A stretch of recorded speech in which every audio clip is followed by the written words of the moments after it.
Picture a fortress. Not just any fortress, but a hardened military installation buried 100 miles beyond enemy lines. It's wrapped in overlapping layers of air defense systems, radar installations humming with electronic vigilance, surface-to-air missiles standing ready. The kind of target that makes generals lose sleep. Too far inland for naval gunfire. Too heavily defended for aircraft without accepting catastrophic losses. Cruise missiles could reach it, sure, but at what cost? $2 million per shot, and you'd need dozens to guarantee the kill. Now imagine that fortress simply ceasing to exist. Not gradually worn down through campaign after campaign, but erased in a single thunderous moment. One shell. One impossibly long-range artillery round traveling faster than the scream of its own passage through the atmosphere, guided with surgical precision, arriving without warning from a gun so far away the enemy never knew they were in danger. For over a century, this has been the fever dream of military strategists and the obsession of artillery designers. For over a century, the answer has been the same: physically impossible. The math doesn't work. The materials don't exist. The physics won't allow it. Except America just did it. And this isn't some laboratory curiosity or Pentagon PowerPoint fantasy. This weapon has been tested. It works. And it's about to fundamentally reshape how wars are fought in the 21st century. To understand why this matters, why this represents one of the most significant leaps in ground warfare since the invention of the tank, we need to understand why everyone else failed. Because failure is the overwhelming pattern here. Brilliant minds have thrown themselves against this problem for generations. Engineers have died pursuing it. Nations have spent fortunes chasing it. And until now, physics has won every single time. The moment an artillery shell leaves the barrel, reality starts killing it. Gravity claws it toward the Earth with relentless acceleration. Air resistance doesn't just slow it down, it fights every inch of forward motion, bleeding velocity second by second. And then there's something people rarely consider: the Earth's own curvature. Fire far enough, and you're not just fighting air and gravity, you're shooting over the horizon itself. Conventional artillery tops out around 20 to 30 miles on a good day. The M777 howitzer, the weapon you've seen countless times in footage from Ukraine, can throw a standard round about 15 miles. With rocket-assisted projectiles, specially designed shells with their own propulsion, it stretches to 25 miles. That's already impressive. That already represents decades of engineering refinement. But 100 miles isn't just for times farther. It's exponentially harder. Here's where the physics gets vicious. To double your range, you don't double the energy. You need roughly 4 times the muzzle energy. And with every additional mile you're trying to reach, the propellant requirements don't increase linearly, they explode upward. More propellant means higher pressures inside the barrel. Higher pressures generate temperatures that would make a blacksmith's forge look cool by comparison. And all of that concentrated force, that thermal violence, gets channeled through a single metal tube that's supposed to survive the experience. It doesn't survive. Not for long. The barrel begins degrading from the first shot. The rifling wears smooth. Microfractures spread through the metal. Eventually, catastrophically, the barrel fails entirely. Sometimes it warps. Sometimes it cracks. Sometimes it simply explodes, turning your artillery piece into a bomb that kills your own crew. That's the first problem. The second problem is the projectile itself. To reach 100 miles, your shell needs to achieve hypersonic velocities. We're talking speeds where the air itself becomes a weapon, where friction generates enough heat to melt steel, where the g-forces during acceleration would pulverize anything not engineered to withstand them. Your projectile has to survive being shot, survive the journey, and still function accurately enough to hit a specific building from beyond visual range.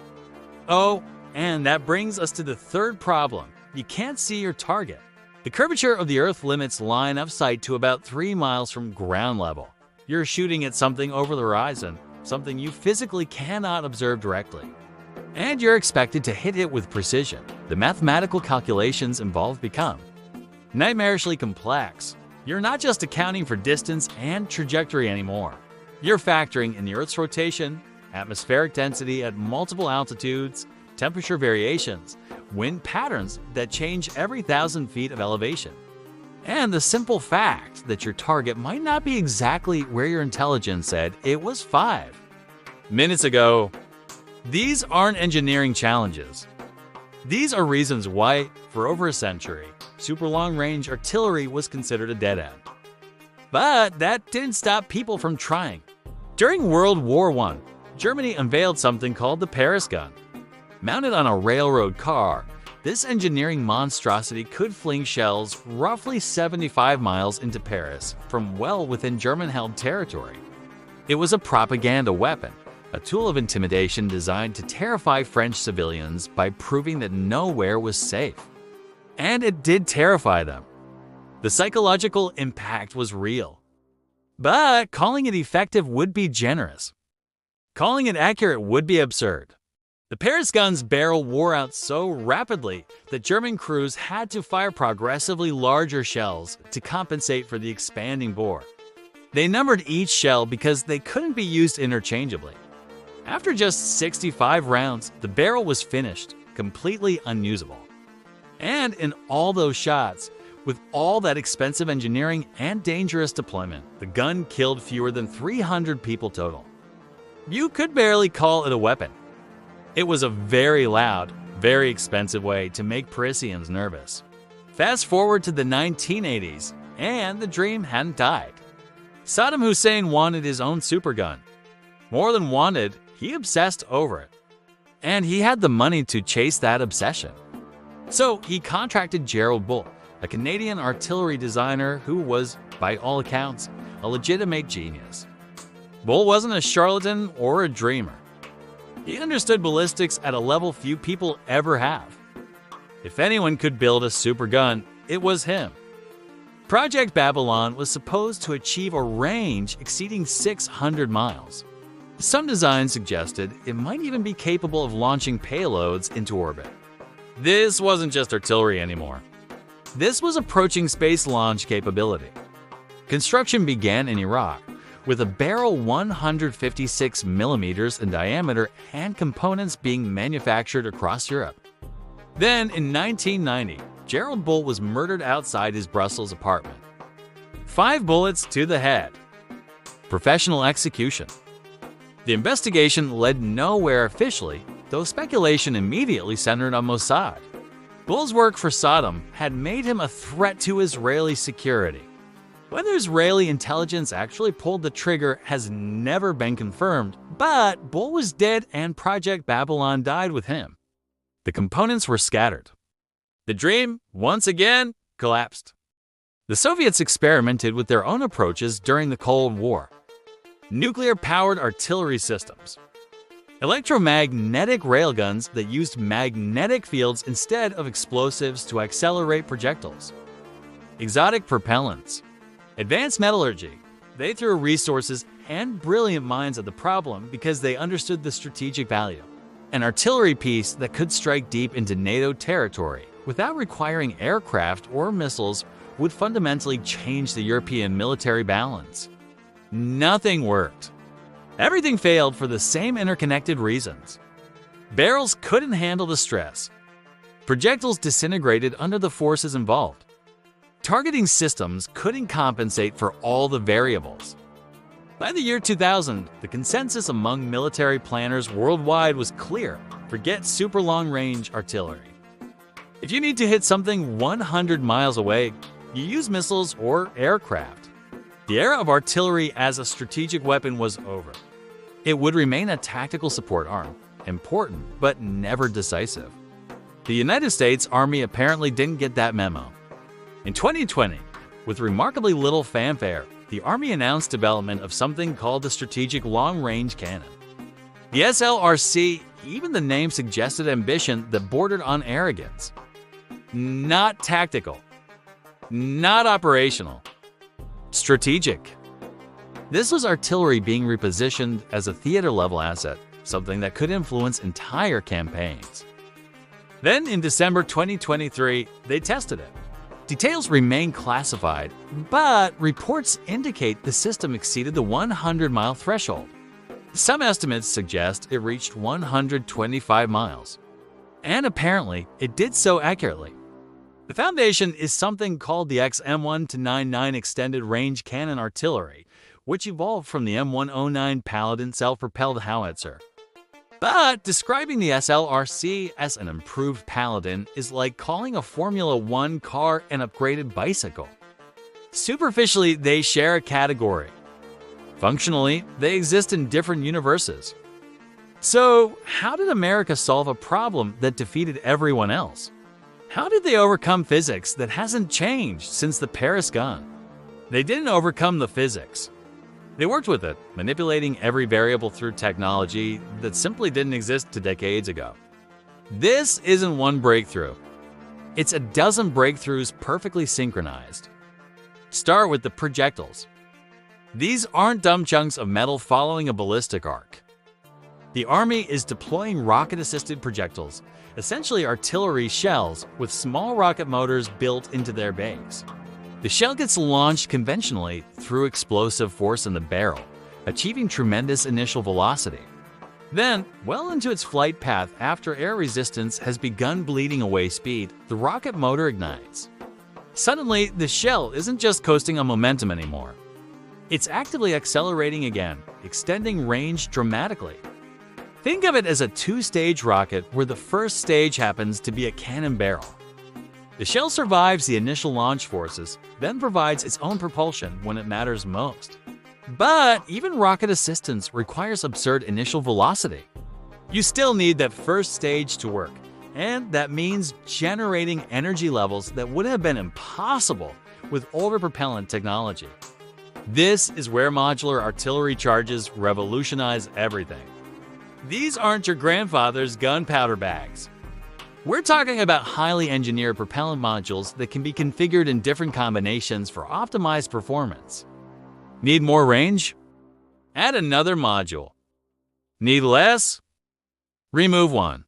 Each module burns with precisely calculated energy release, temperatures, and pressure curves. The propellant chemistry itself represents years of development, designed to generate maximum thrust while managing barrel stress. But range without accuracy is just expensive noise. You're not trying to terrorize a city like the Paris gun. You're trying to destroy a specific building, eliminate a specific installation, strike a specific target from over the horizon. This is where the SLRC transitions from impressive to genuinely frightening. Enter the Excalibur guided shell. This projectile combines GPS navigation with miniature control fins that deploy mid-flight. Before launch, the shell receives targeting coordinates. During flight, it constantly knows where it is and where it needs to be. Those tiny fins make continuous micro-adjustments, compensating for wind, atmospheric variations, even minor errors in the initial trajectory. The result is accuracy within 10 meters of maximum range. Let me put that in perspective. From 100 miles away, this system can hit a zone roughly the size of a small parking lot. Imagine standing in Manhattan and throwing a football to a specific spot on the far side of the island. Now imagine doing it blind, over buildings, in variable wind, and hitting your mark anyway. That's what we're talking about. The GPS guidance is constantly processing data, constantly correcting. If the target relocates slightly between firing and impact, if wind conditions change, if atmospheric density varies from the forecast, the shell adjusts. This isn't artillery in the traditional sense anymore. This is a smart weapon system that happens to be delivered by cannon rather than aircraft. But all of this remains theoretical if your barrel melts after 3 shots. And this is where materials science becomes the unsung hero of the entire system. The metallurgical advances required to make the SLRC functional represent a genuine revolution in engineering. We're talking about steel alloys that remain structurally sound at temperatures that would liquefy conventional gun barrels. The exact composition is classified, but likely involves high-strength steel infused with chromium, molybdenum, and other elements that enhance heat resistance and structural integrity under cyclic stress. These are similar to materials used in modern tank gun barrels, but refined to an even higher standard because the pressures and temperatures involved are greater. There's also evidence of active cooling systems integrated into the barrel design itself. Channels running through the barrel structure allow coolant to circulate between shots, managing temperatures and extending operational lifespan. This isn't passive cooling where you just wait for the metal to cool down. This is active thermal management, the kind of technology you'd expect in a spacecraft or advanced manufacturing equipment. Even with all that, even with rocket-assisted shells and advanced propellants and revolutionary materials and GPS guidance, you still need something to pull it all together. You need the brain.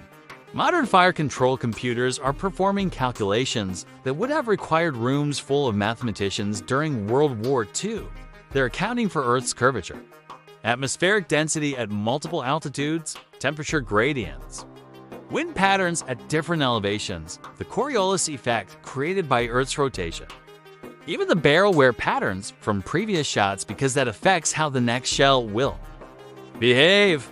These systems pull data from satellites, providing real-time weather information, from drones observing conditions near the target, from intelligence networks confirming target locations.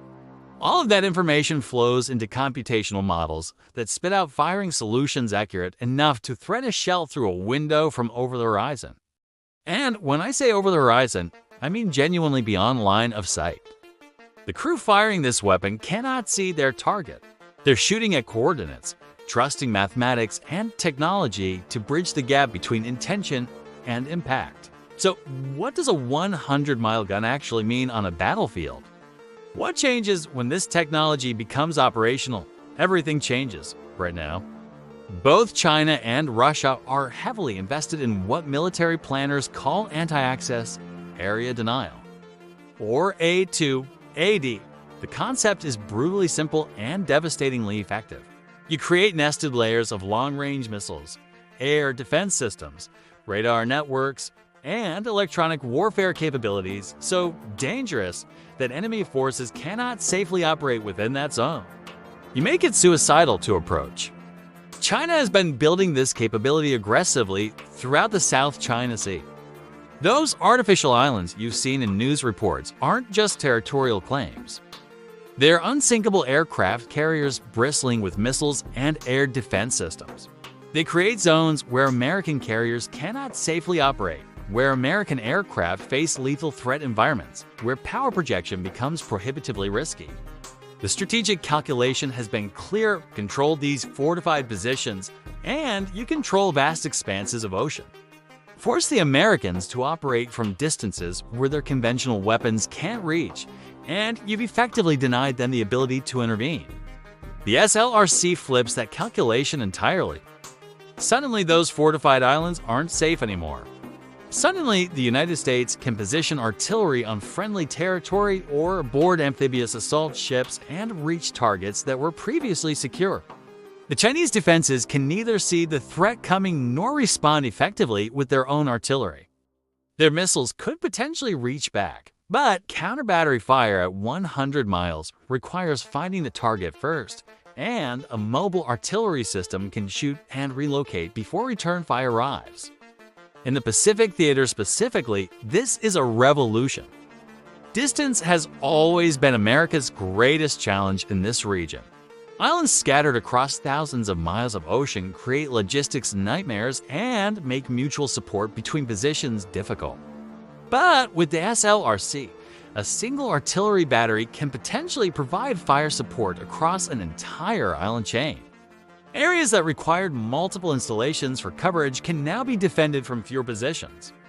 And here's something that doesn't get enough attention. This provides naval gunfire support from land. Think about that in the context of amphibious operations. Traditionally, Marines assaulting a beach need ships close enough to provide covering fire. That puts those ships at risk from shore-based defenses. With the SLRC, you can provide that fire support from 100 miles inland from positions the enemy can't effectively target. The tactical flexibility is staggering. Now, let's talk about economics, because this is where things get really interesting from a strategic planning perspective. A single Tomahawk cruise missile costs approximately $2 million one shot. $2 million. They're effective, they're versatile, they have excellent range, but they're expensive. For sustained bombardment or multiple target engagement, the costs escalate rapidly. An SLRC shell, even with all its advanced guidance systems and rocket propulsion, likely costs around $150,000. Maybe less with large-scale production. You can fire 13 artillery rounds for the cost of one Tomahawk. 13 precision strikes versus 1. Now, Tomahawks have advantages. They can navigate complex routes, avoid defenses, strike moving targets.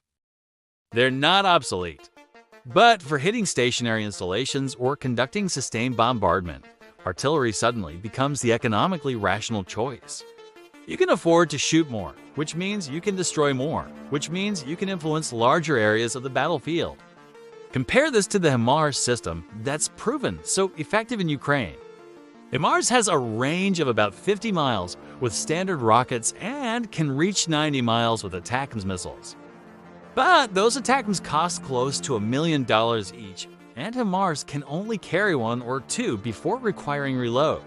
The SLRC can potentially fire dozens of rounds without reloading and control a circular area 200 miles in diameter. Airstrikes remain valuable, obviously. Aircraft provide flexibility and rapid response. But they require air superiority, they're vulnerable to weather, they expose pilots to enemy fire, and they need extensive logistics support. The SLRC fires regardless of weather conditions, operates independently of air superiority, doesn't risk aircrew lives, and only faces counter-battery fire as a primary threat. At 100 miles, counter-battery becomes extremely difficult. So, who's worried about this? China and Russia, obviously.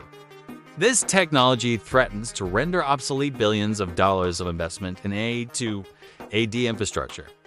It forces complete strategic reassessment of defensive postures throughout the Pacific and potentially Eastern Europe.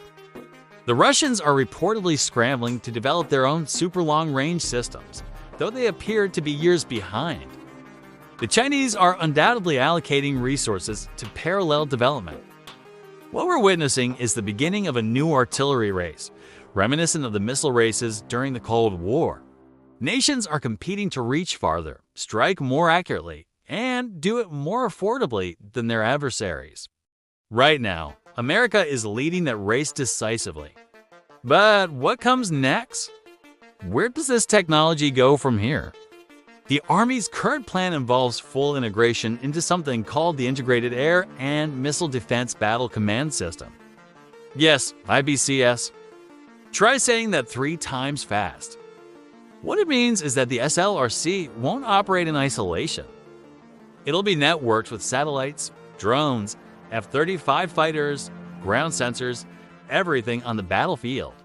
Targeting data will flow automatically from sensors to the fire control system. Human decision-making remains in the loop, obviously, but the speed of engagement accelerates dramatically. A drone spots a target. Satellites confirm the coordinates. The SLRC receives firing data and can engage within minutes. Maybe faster. The kill chain compresses from hours to minutes, from minutes to seconds. Deployment is scheduled to begin in the late 2020s, with initial units likely assigned to Pacific-focused artillery battalions. That geographical priority tells you everything about where the Army sees this capability being most critical. The plan involves deploying multiple batteries consisting of numerous guns to create overlapping zones of fire coverage. We're talking about strategic fire support capacity not seen since the Cold War era. And the range might not stop at 100 miles. There's ongoing research into hypervelocity projectiles that could extend range to 120 miles, possibly 150. These would be shells traveling at Mach 5 or higher, essentially hypersonic weapons that are virtually impossible to intercept with current defense systems.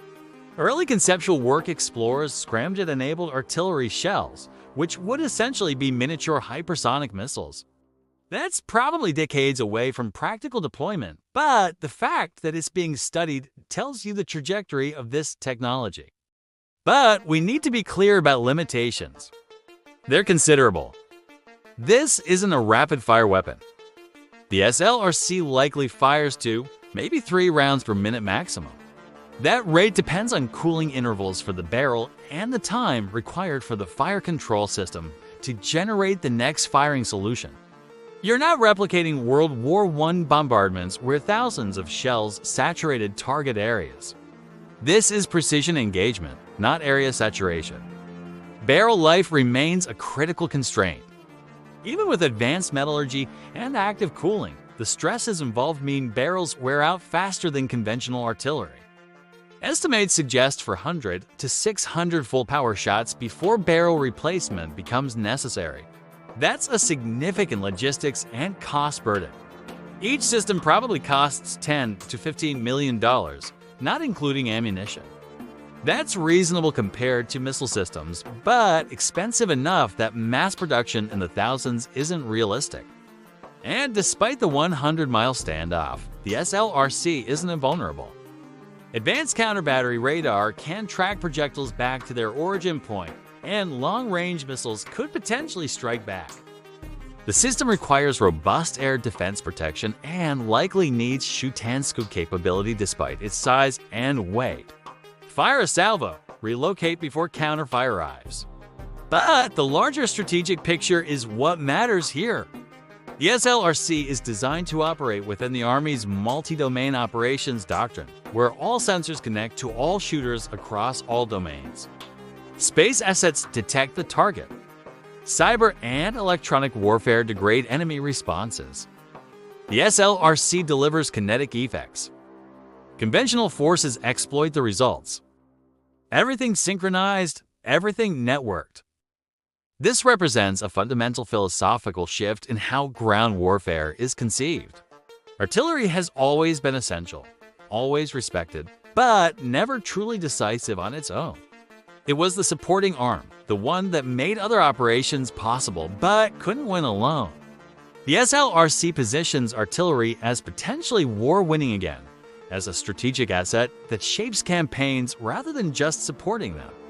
We may be witnessing the reinvention of artillery dominance, this time armed with 21st century precision and reach. A weapon that military theorists dismissed as impossible is now forcing every military organization on the planet to rethink fundamental assumptions about range, firepower, and strategic geography. The physics didn't change. Human ingenuity found ways to work within those physics that previous generations couldn't imagine. And that's perhaps the most profound implication here. We're not at the end of artillery evolution. We're at the beginning of a new chapter, one where the old assumptions about what's possible no longer apply. The 100-mile gun isn't just a weapon. It's a statement about what happens when engineering catches up to ambition, when technology enables strategies that were previously confined to imagination, and is forcing the entire world to recognize that the rules of engagement just changed in ways we're only beginning to understand.